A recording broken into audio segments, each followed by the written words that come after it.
guys in the mob to the stuff you're hearing alleged against Diddy? If we did that in the mob, we would be killed for it. We would never touch women and children and stuff like that. So that's against our rules, our principles.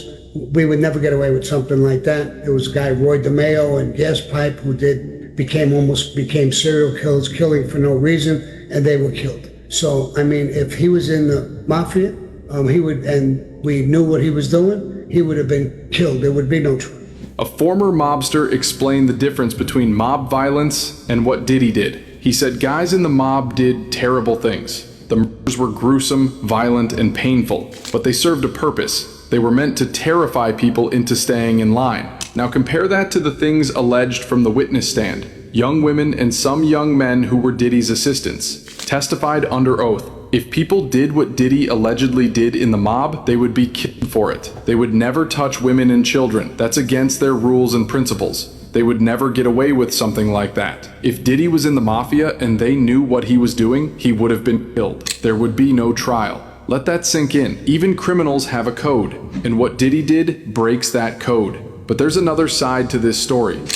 You know, the overriding factor there, I believe, is he's a guy with a lot of money. And I'll tell you, this happened to me when I went in there because of the profile I had, because of the way they wrote me up. You know, I had everybody and their brother inmate trying to do a deal with me when I got out, you know, a business deal. They need money. You know, because of the fact that he's a money guy, I think he's going to have more friends than he will enemies.